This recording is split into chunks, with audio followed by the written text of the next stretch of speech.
할렐루야. 앞뒤로 옆으로 인사하십니다.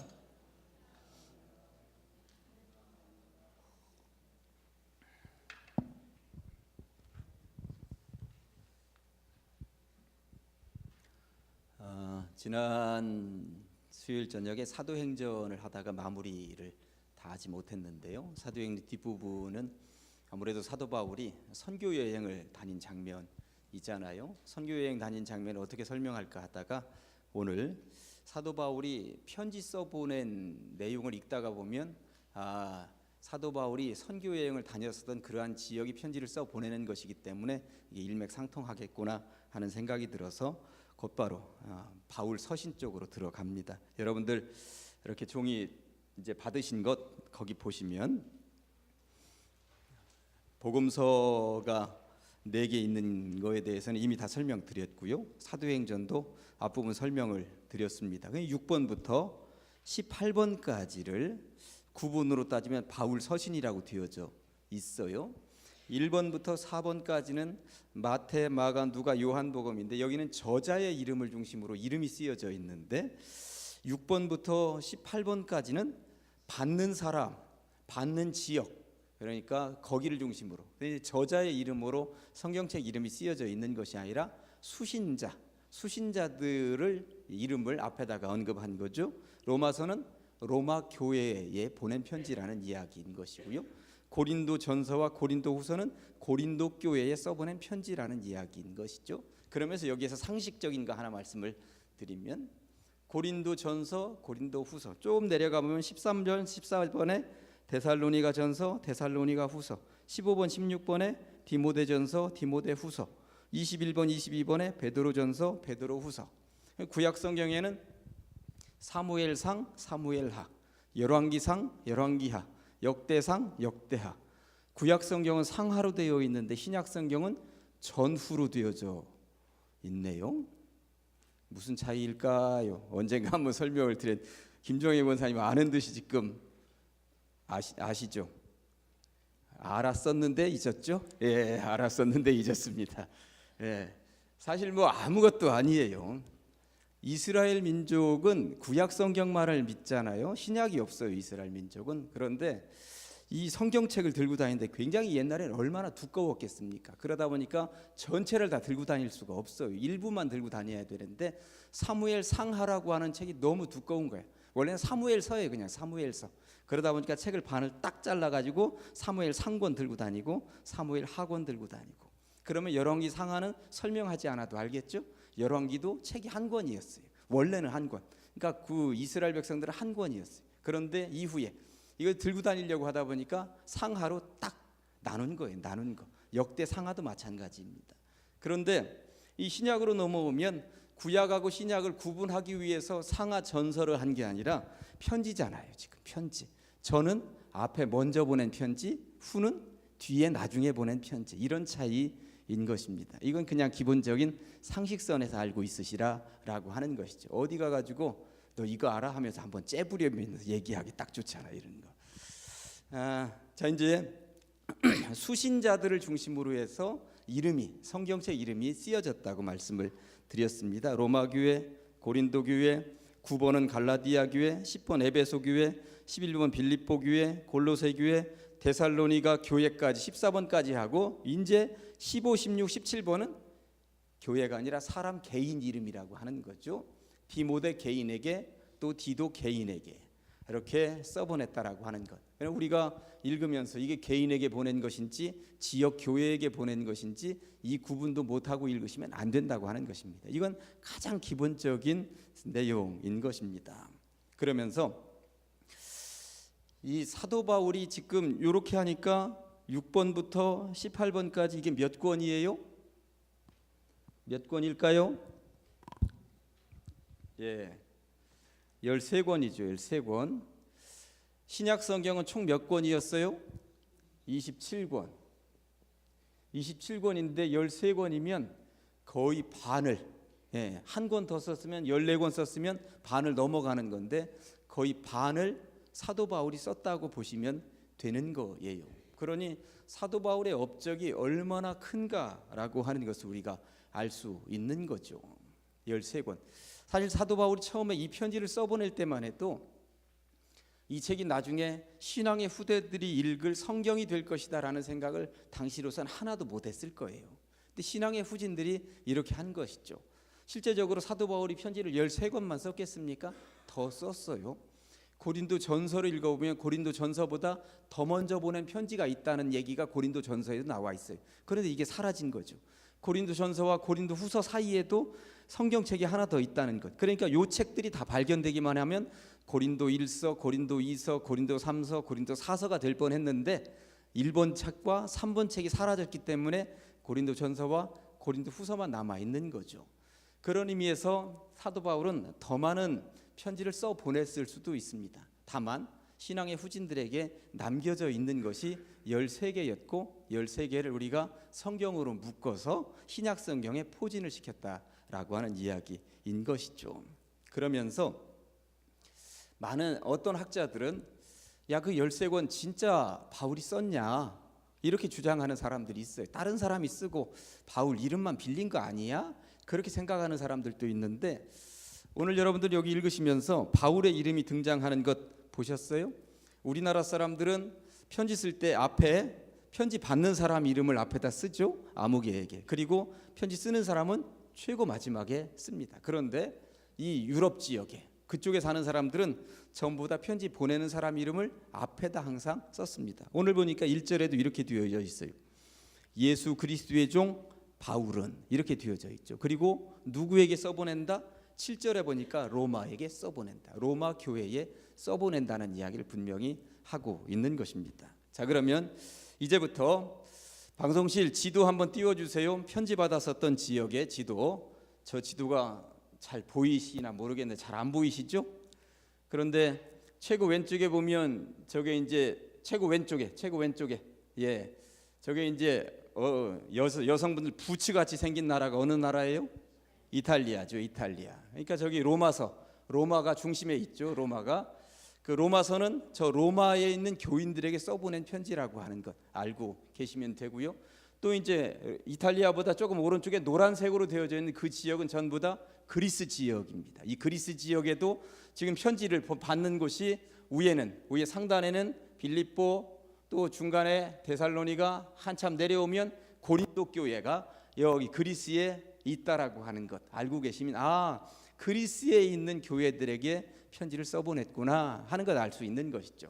또 이제 오른쪽은 여기가 이제 오늘날로 이야기하면 터키 지역인 거예요. 전부 다 터키 지역인데 터키 지역을 성경에는 소아시아라고 그러면 터키 지역을 얘기하고 있는 거예요. 그래서 터키 지역에 보니까 가운데 딱 중심에 갈라디아 지역을 갈라디아라고 하는 곳, 그리고 밑으로 내려오면 거기 골로새, 왼쪽에 에베소 이렇게 되어져 있다는 것 알 수가 있습니다. 그러니까 이런 지역에 편지를 써 보냈구나 하는 것. 이 편지를 받는 지역이 어느 지역인지도 감이 잘 안 오면 안 된다라고 하는 것 때문에 이렇게 살짝 보여드렸어요. 그런데 어느 학자들은 과연 이 편지를 정말 바울이 썼느냐 할 때 이 책을 읽어보면서 바울이 썼다라고 하는 이야기를 하는데 바울이 편지를 쓰면서 아주 재밌습니다. 얼마나 재밌는지 이 시간에 잠깐 알려드리도록 하겠습니다. 로마서 보셨죠? 바울이 썼다고 지금 분명히 얘기했어요. 자, 그러면 고린도 전서를 한번, 로마서 다음에 있는 고린도 전서를 한번 읽어보도록 하겠습니다.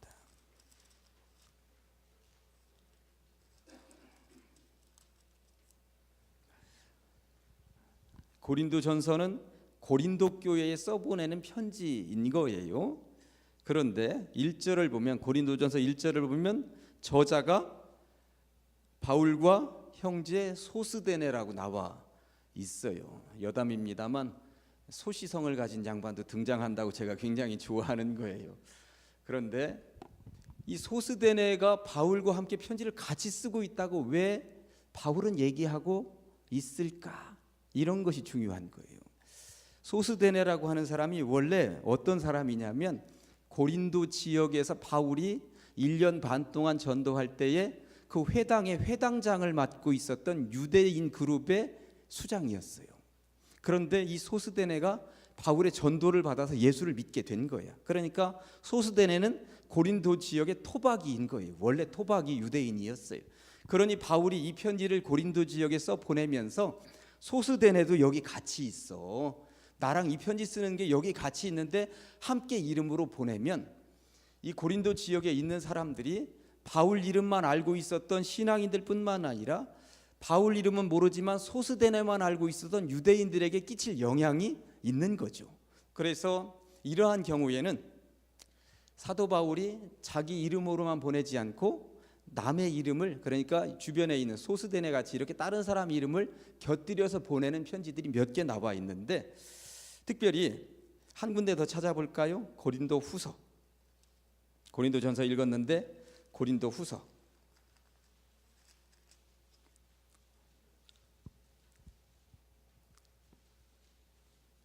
고린도 후서 1장 1절에 보면 하나님의 뜻으로 말미암아 그리스도 예수의 사도된 바울과 형제 디모데는, 고린도 전서에서는 소스데네 이름을 묶어서 보내더니 이제는 디모데 이름을 묶어서 보내는 거예요. 세월이 흘렀고 고린도 지역 사람들이 이 디모데가 그 지역에서 디모데의 이름이 이제 굉장히 이렇게 잘 알려진 이름으로 된 거죠. 그러다 보니까 디모데의 이름을 함께 곁들여서 보내면서 더 편지의 효과를 내기 위하여서 이렇게 사용을 하고 있다라고 하는 것입니다. 디모데 이름은 참고적으로 여러분들 고린도 후서, 골로새서, 빌립보서, 골로새서 이 네 권의 디모데 이름을 곁들여서 보냅니다. 그러니까 다시 한번 말씀드리면 고린도 후서, 골로새서, 빌립보서, 고린도 후서, 골로새서, 빌립보서에 이렇게 곁들여서 보냅니다. 디모데 이름을. 그리고 하나만 더 이제 보면 한 사람 이름이 아니라 두 사람 이름을 곁들여서 보내는 편지가 딱 두 개 나와 있는데, 그게 어느 편지냐면 데살로니가 전서하고 데살로니가 후서예요. 그 배경을 한번 말씀드리면 데살로니가 전서 한번 보도록 하겠습니다.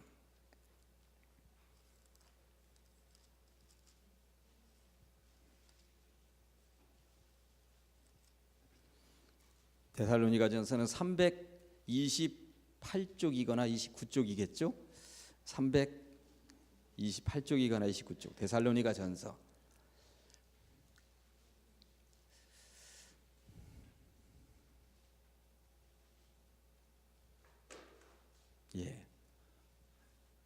자, 보면 바울과 실루아노와 디모데는 이렇게 되어 있습니다. 바울과 실루아노와 디모데는, 실루아노는 사도행전에는 실라라고 하는 이름으로 되어져 있죠. 실라. 고구려 백제 신라 할 때 그 신라 아니고 리을 받침 신라입니다. 실루아노. 그런데 왜 이렇게 했는지 이제부터 설명을 잠깐 드리는데, 방송실 2차 선교 여행 지도 보여주세요. 1차 선교 여행 왜 이렇게 됐지? 오른쪽에 우익 부분이 조금 더 보이도록. 1차 선교 여행은 저게 이제 노란색, 진노란색이 터키 지역입니다. 터키 지역. 터키 지역. 그러니까 그 오른쪽 상단에 있는 안디옥이 이방인들을 전도하는 중심지이다 보니까 안디옥에서 선교 여행 떠나자 하는데, 저 서쪽으로 지금 떠나서 그 터키 지역의 남동쪽을 중심으로 해서 선교하고 돌아와요. 그러니까 1차 선교 여행은 그렇게 넓은 영역을 돌아다니지 않았습니다. 그냥 이 정도 소소하게 돌고 돌아오는 거죠. 2차 선교 여행 지도 한번 보여주세요.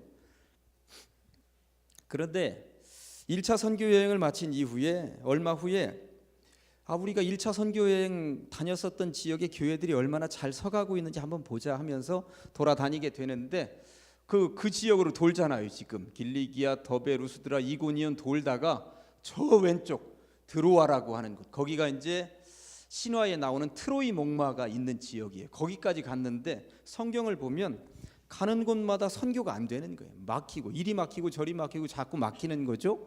그러다가 드로아까지 갔는데 거기에서 저 바다 건너에서 우리를 좀 와서 도와달라 하는 환상이 보이고 넘어가서 첫 번째로 개척한 교회가 왼쪽에 빌립보 교회입니다.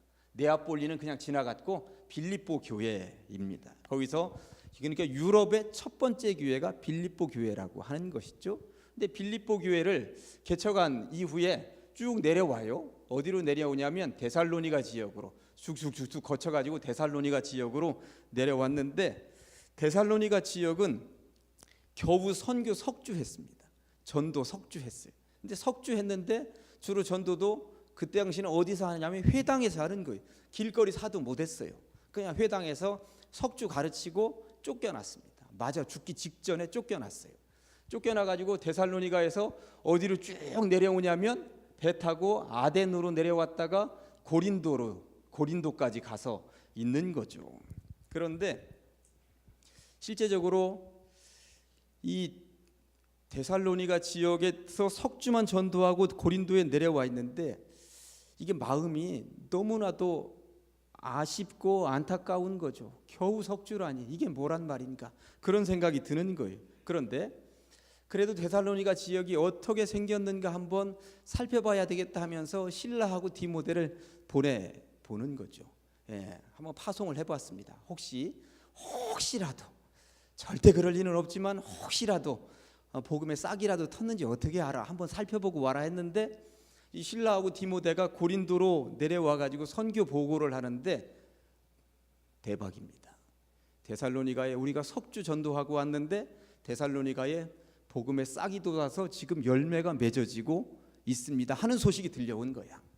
이 바울이 얼마나 기뻤겠습니까? 그래서 그 즉시 이 데살로니가 전서라고 하는 편지를 써보냈는데, 데살로니가 전서라고 하는 편지는 역사적으로 얼마나 의미 있는 책이냐 하면 신약 성경 27권 가운데 가장 먼저 쓰여진 책이 데살로니가 전서입니다. 어디서 썼어요? 고린도에서 썼다라고 하는 거죠. 고린도에서. 그러니까 이 기쁜 소식을 가만히 앉아 있을 수는 없고, 데살로니가 지역에 있는 교인들이 이 목회자도 없이 바울도 없이 자기들끼리 석주 설교 들은 것 가지고 복음의 씨앗이 뿌려져 가지고 성장하고 있다니, 요즘처럼 무슨 인터넷이 있습니까? 스마트폰이 있습니까? 무슨 성경책이 있습니까? 아무것도 없는 거예요. 그러다 보니까 편지를 써 보내게 되는 게 데살로니가 전서인데, 왜 여기다가 바울 혼자가 아니라 실라와 디모데 이름을 같이 써 보냈는지 아시겠죠? 거기에 실라와 디모데를 남겨놓고 선교지에 남겨놓고 그 사람들이 어떻게 하고 있는지 보라 할 때 그들이 한참 머물러 있으면서 더 이렇게 세우는 중심 역할을 했거든요. 그러다 보니까 데살로니가 전서를 써 보내면서 나 바울은 혹시 모르는 사람들이 있을 수도 있겠지만 이 실라하고 디모데는 그래도 아는 사람들이 있을 것이니 하면서 세 사람의 공통 이름으로 데살로니가 지역에는 편지를 써 보내고 있는 거예요. 우리도 어디 가서 소개할 때에 그 누구 다니는 교회 있잖아 이렇게 소개할 때 있는 거거든요. 누군가에게 묻어가면서 좀 더 자세히 설명하기 위한 그런 것인 것이죠. 아무튼 바울은 굉장히 애쓰고 있습니다. 편지를 이렇게 써 보내면서 사실 요즘처럼 뭔가 노트북 들고 다니면서 이렇게 써서 보낼 수 있는 시대가 아니거든요. 그런데 이 편지가 얼마나 놀라운 효과를 발휘하냐면, 이 써보낸 편지가 오늘날까지도 이렇게 남아 있을 수 있는 이유는 자기들끼리 계속 필사해서 가까이 있는 교회들마다 보낸다고 하는 거예요. 필사해서 보내고 이 편지를 통해서 자기들이 신앙을 정립하게 됩니다. 그러니까 수백 개의 필사본들이 막 돌아다니고 있는 거예요, 당시에. 그래서 이걸 가지고, 그래서 바울이 써보낸 편지가 당시의 초대교회를 거의 이렇게 세우고 이방인들을 만들었다고 보시면 되는 거예요. 사실 이게 하나만 있었다라면 어떻게 남아 있겠습니까? 그러다 보니까 오늘날 우리들 손에 이 신약 성경의 원본은 하나도 없어요. 사실 마태가 쓴 마태복음 원본도 없고요. 사도 바울이 처음으로 썼다는 데살로니가 전서 원본도 없죠. 다만 필사본이 남아 있어요. 그러다 보니까 학자들이 많이 고민을 하죠. 필사본이다 보니까 약간씩 요 필사본하고 단어 하나가 다르거나 문장이 약간 다를 수도 있는 일들이 벌어지다 보니까 학자들이 연구하죠. 이게 어느 게 더 바울의 마음에 가까웠을 것인가 해서 그것을 선택하게 됩니다. 어쨌든 그렇게 사도 바울이 써보낸 편지, 그러면서 사도 바울이 진짜 써보낸 것이 맞느냐 하는 이야기들 할 때 또 재밌는 거 몇 가지만 여러분들에게 알려드리도록 하겠습니다. 고린도전서 돌아가서 16장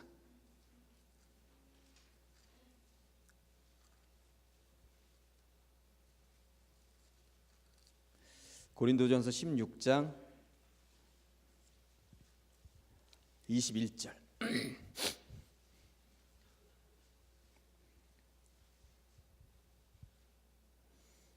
고린도전 16장 21절. 나 바울은 무엇으로? 친필로, 내가 지금 직접 쓰고 있다. 이런 이야기들이 여기 나와 있네. 친필로 너희에게 문안하노니. 이게 당시에는 대필할 수도 있었어요. 어느 정도 고위직들은 그냥 부르기만 하고 옆에서 대필하거든요. 바울이 지금 친필로 쓰고 있다고 얘기합니다. 이제 뒤로 조금 넘어가서 갈라디아서 6장 11절 한번 보실까요?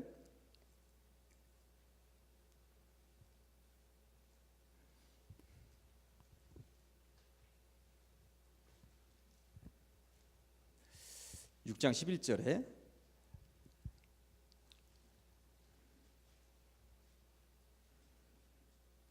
갈라디아서 6장 11절. 내 손으로 바울 손으로 어떻게 너희에게 이렇게 큰 글자로 쓴 것을 보라. 큰 글자로 쓴 것을 보라. 큰 글자로 썼다라고 하는 것이 무슨 의미일까? 바울은 사실 예수님을 다메섹에 핍박하러 가던 길 중간에서 만나면서 눈이 며칠 멀었었거든요. 그러면서 그 이후부터 안질이 있었다고 알고 있어요. 눈이 안질, 이것 때문에 고생을 많이 했고요. 이것을 고침받기 위해서 하나님 앞에 기도도 했지만 내 은혜가 네게 족하도다 하면서 너는 그냥 눈 안 좋은 상태로 그냥 평생 살아라, 이렇게 주님으로부터 지시받았다는 이야기도 알고 있습니다. 그러다 보니까 본인이 큰 글자로 쓸 수밖에 없었다라고 얘기할 수도 있는 게 1번이고요. 큰 글자로 썼다는 것. 두 번째, 당시의 보편적인 역사를 보니까 굉장히 중요한 것을 할 때는, 우리들도 컴퓨터 가지고 뭘 워드 할 때에 중요한 것은 두꺼운 글씨로 한 번 더 하고 밑줄도 그리고 하는 것처럼 당시에 굉장히 중요한 이야기를 할 때는 큰 글씨로 한 번 더. 그래서 바울이 여기서 얘기하고 있는 것은 이렇게 큰 글자로 쓴 것들을 더 집중적으로 보라. 그러니까 편지를 쓰면서 중간중간마다 포인트 잡아서 원어에는 큰 글자로 쓴 것들이 있었다는 거예요.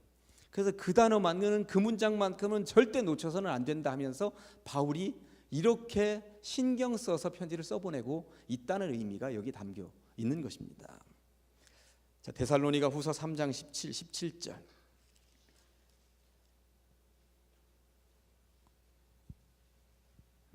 데살로니가 후서 3장 17절.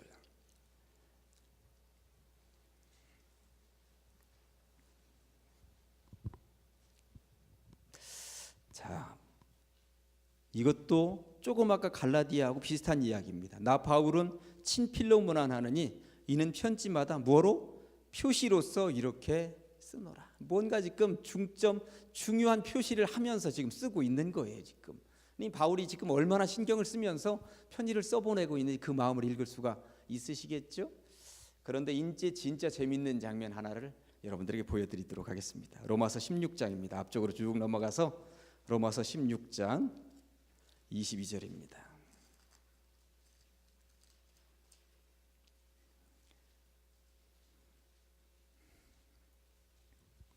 로마서 16장 22절.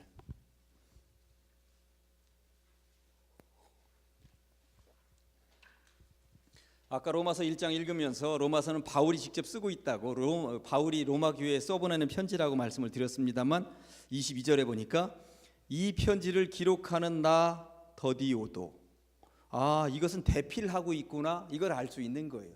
이 편지를 바울은 지금 부르고 있고 더디오라는 사람이 옆에서 대필을 하고 있는데 그 뒤에가 재밌는 장면이에요. 나 더디오도 주 안에서 너희에게 문안하노라. 이 말이 무슨 말이냐 하면, 지금 사도 바울이 로마서 16장에서는 사람들에게 인사를 하고 있어요. 16장 3절부터 한번 보면 얼마나 재밌냐면 16장 3절에 너희는 그리스도 안에서 나의 동역자들인 브리스가와 아굴라에게 문안하라. 그들은 내 목숨을 위하여 자기들의 목까지도 내놓았나니. 이렇게 또 5절에 또 저희 집에 있는 교회에도 문안하라. 내가 사랑하는 에베네도에게 문안하라. 또 7절에 보니까 내 친척이요 나와 함께 갇혔던 안드로니고와 유니아에게 문안하라 하면서 로마 교회 사람들이 절대 놓쳐서는 안 되는 로마 교회를 세우는데 애썼던 사람들에게 문안하면서 인사를 하고 있는데, 옆에서 이것을 대필하고 있었던 더디오라고 하는 양반이 지금 거기다가 한마디를 더 바울이 얘기하지 않은 내용을 16장 22절에 덧붙이고 있는 거예요. 이 편지를 기록하는 나 더디오도 주 안에서 너희에게 문안하노라. 재밌죠? 이게 나는 이것을 읽으면서 이게 웃음이 나와야 하는 장면이에요. 얼마나 재밌습니까? 더디오 대필하면서 나도 문안합니다 한마디를 거기다 딱 끼워 넣은 거예요. 위트가 있잖아요. 재밌잖아요. 성경에 읽으면서. 하여튼 이렇게 바울이 지금 편지를 써 보내는 내용들, 이것을 일컬어서 바울 서신이라고 하는데 13권이다. 그런데 여러분들 이 A4 용지 나눠드린 거에 19번을 보면 히브리서라고 되어져 있습니다. 히브리라는 교회는 없어요. 이 히브리서는 도대체 어떻게 된 것인가? 오른쪽에 보면 저자에도 물음표를 해 놓았어요. 왜 물음표를 해 놓았는가? 오늘날까지도 이 히브리서의 저자가 누구인지 밝혀지지 않고 있습니다. 일부의 학자들은 바울일 것이다. 일부의 학자들은 바울 아니고 다른 특별한 사람이다 얘기하고 있는데, 히브리서를 통해서 한번 정답을 찾아보면 히브리서 1장을 한번 찾아보도록 하겠습니다.